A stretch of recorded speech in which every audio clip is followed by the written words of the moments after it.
relationship with me. It's so much more than what the religious leaders are trying to tell you. And so Jesus, as he's going into this deeper lesson, just proves how much grace he has for his followers. And you see some real growth in them. Verse 12, it says, "Then they understood that he was not telling them to guard against the yeast used in bread, but against the teaching of the Pharisees and the Sadducees." You know, so even though the disciples, they're not as far along, they didn't get it on the first, right? Jesus has to come back along and go, well, let me explain it to you again. I don't know why I'm having to explain it. You've been walking with me. You've been following me. I've been teaching you. But when he explains it, they get it. They start to understand. And that's what I love about Jesus. He's so patient. He takes this opportunity just to pour into them and invest in them. And they get the credit because they understand what this teaching really is. And even though they've been with Jesus all this time, even the disciples have room to grow.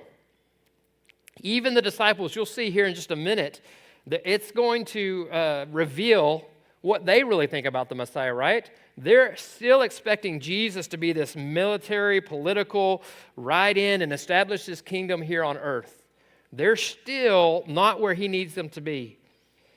They still have these misconceptions of who Jesus is. But Jesus knows what's about to come. He knows that the cross and the commissioning of his disciples is just around the corner. And so he takes the time to pour in and love them and invest in them by patiently teaching them. And you could look at this little passage again, you could say, oh, the poor disciples. How do they not get it? I'm so glad I'm better off than they are. I'm so glad that I understand it. How can they have followed Jesus all this time and still struggle to understand? How has their faith not grown? But I would ask you just to pause for a second and say, what about us? How much more do we have to learn? How much knowledge do we have inside of us that has yet to transform us into the image of Christ? Are there some expectations that we have of ourselves? Do we kind of think we're further along in the journey than what is reality? Do we need to just take a moment today and go, maybe I need to examine myself. Maybe I've gotten a little comfortable. Maybe I've gotten a little pride in my life, and I feel like I've arrived. Well, I hope that that's not where you're at. Because I think for the disciples, the key for them here is that they keep following Jesus. They keep trying to learn. They keep being open to his teachings.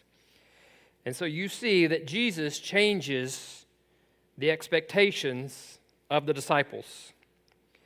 The third thing that he changes is the expectations of his identity. Look at it in Matthew 16, verses 13 through 20. It says, they arrive in Caesarea Philippi. Now, this is an important thing. I won't be able to explain it near as well as Dr. Wiles. You know how much he loves the history of the Bible. But what I know, what I saw in the study of this, is that Caesarea Philippi is a major center for pagan worship. Okay? So they have all these gods that they're worshiping. They also have this grotto or this cave where they make these sacrifices because they see it as an entrance to the underworld, the gates of Hades, right? So they're making these sacrifices there. Hades is really the realm of the dead, right? It would be considered the grave, separate than hell, the final eternal punishment. But this is important because Jesus is about to ask a question to his disciples in this setting. And even though the disciples are struggling with some of the just basic teachings here, Jesus is about to up the rigor of his teaching. He's about to go from undergrad to doctoral work in just a few short sentences. And what does he say to them? It says, when Jesus came to this region, he asked them, who do people say the Son of Man is? And so he asked them this question, what do people say, or who do people say I am? There's all of these gods that they worship here. There's all these pagan gods. Who are people saying that I am? right? So far, Matthew has just kind of been revealing it through the teaching and through the miracles of Jesus. But we're getting to a point where he's going to actually reveal it to his followers. And so they give him several answers: John the Baptist, Elijah, Jeremiah. And you could dive into why they said those things. We don't have time for that today. The important part that we see there is that, man, they see you as someone significant, as some type of prophet, but it's less than who you really are. And so after asking them, well, what does everybody else say? He then turns it on them and he says, who do you say I am? Now, if you had never read the Bible, well, if you haven't read past this story before, and you know that Jesus is going to ask the question, who do you say I am? Who would you imagine is going to answer for the disciples?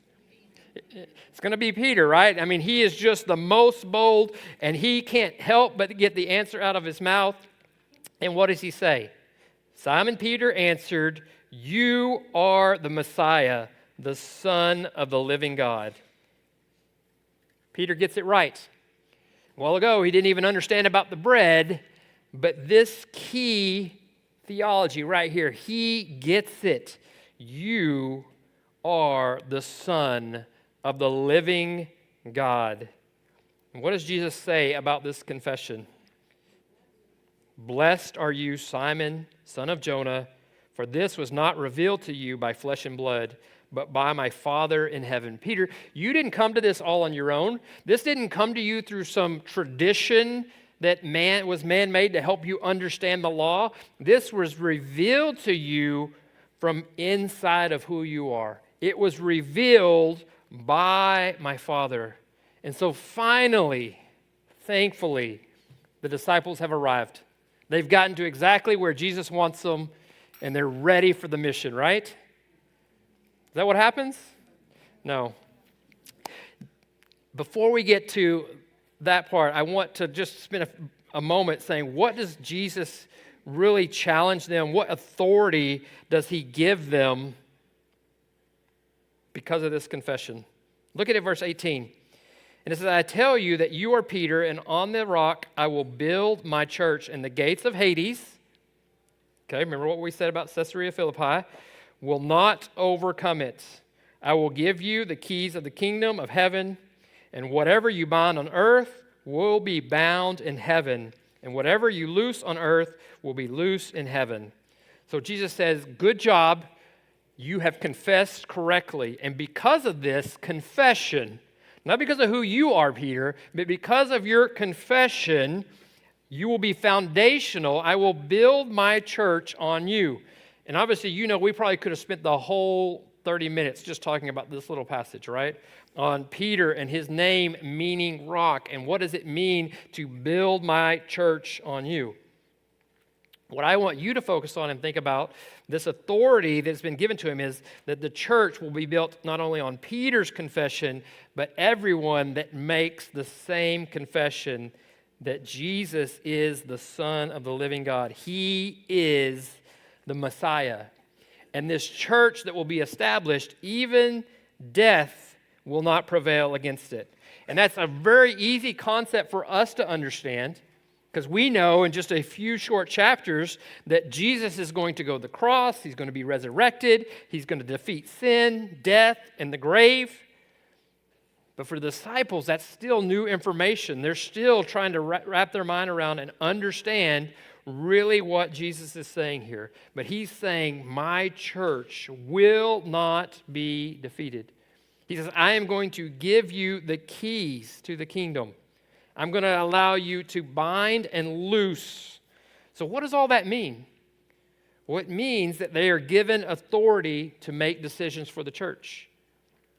They are going to be the leaders of saying, hey, this is what we are teaching, this is what Jesus taught, and this is not what he has taught. You can see that several times throughout the New Testament, right? And in the writings of the New Testament, there's often these letters written to these churches about here's what Jesus said, here's what you shouldn't be doing, here's the struggles you have, here's how you should adjust those struggles.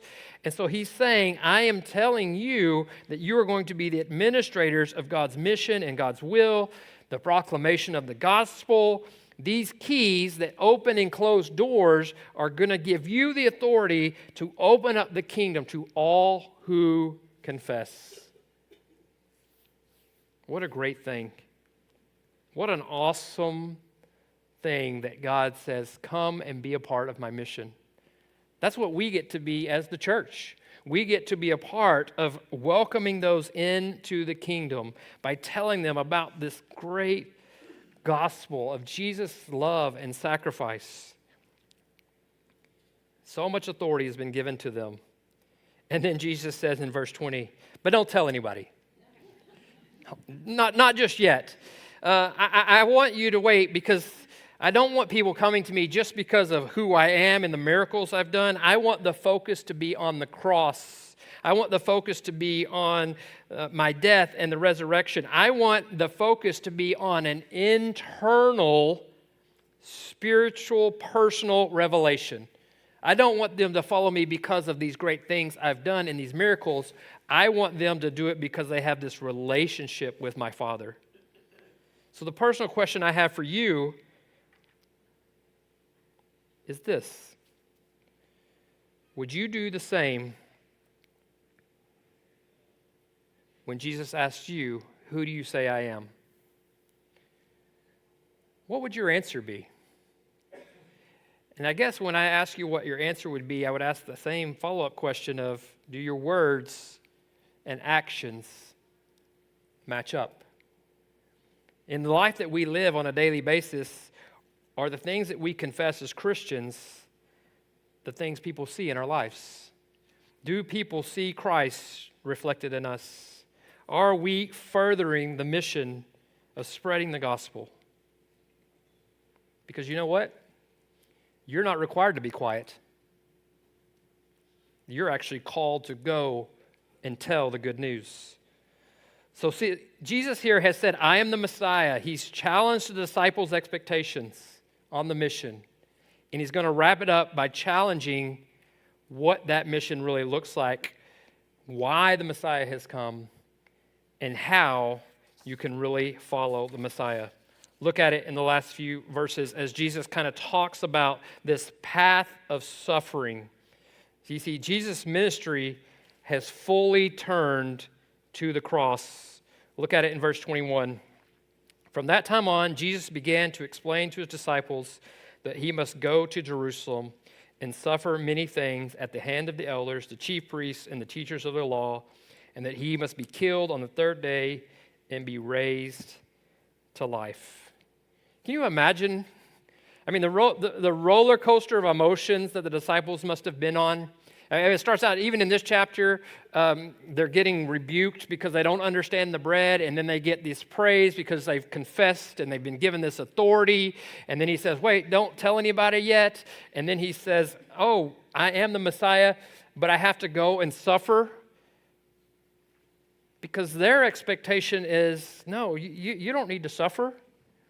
You know how we know that? Because the same Peter that just confessed and was praised for his confession says, never, Lord, this shall never happen. What does Jesus have to do? He rebukes Peter. He says, get behind me, Satan. He said, I don't want that temptation. I'm not going to take the man-made version of what you see, Peter, with the plan that the Father has for me. There's only one way to victory, and that way is through the cross. And Peter, much like the Pharisees and Sadducees, Peter wanted his version. He's like, I know you're the Messiah, but let me tell you how it should be. So often, we have this struggle when the concerns of God versus the concerns of man. You know, it says, upon this rock, upon you, Peter, I'm going to build my church. Well, here that same rock is trying to be this stumbling block. What are you? Are you more a foundation in which Christ can build on, or are you more of a stumbling block? Are you open to this path of suffering that Jesus calls us to? Or are you more like, I like this more comfortable version that I've created? Jesus even ups the ante a little bit more in the next couple of verses. He says, I want to challenge your understanding of the true cost of discipleship. Look at verse 24. Then Jesus said to his disciples, whoever wants to be my disciple must deny themselves and take up their cross and follow me. For whoever wants to save their life will lose it, but whoever loses their life will find it. What good will it do for someone to gain the whole world, yet forfeit their soul? Or what can anyone give in exchange for their soul?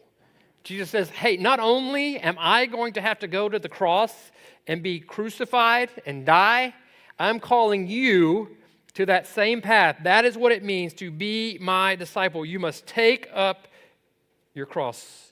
I am not going to be this triumphant earthly king overthrowing the Romans. Actually, I'm going to be a suffering servant. I'm going to lay down my life. So again, like many times in the scripture previous, Jesus turns things on its head. He says, hey, if you really want to gain your life, you got to lose it. And if you give it up, you actually gain it. He goes, you could gain everything in this world and you would lose your soul. And what Jesus is trying to communicate here is saying, all the things of this world will never fulfill you. You will never flourish. You will never have this abundant life apart from me, apart from the cross, apart from laying down your life.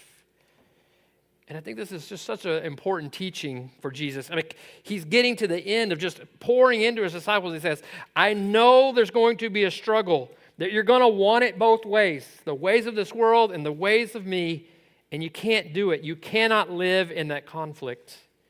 But Jesus lays out the hard truth of the cost of discipleship. And then he finishes up by saying, but it's a worthwhile reward.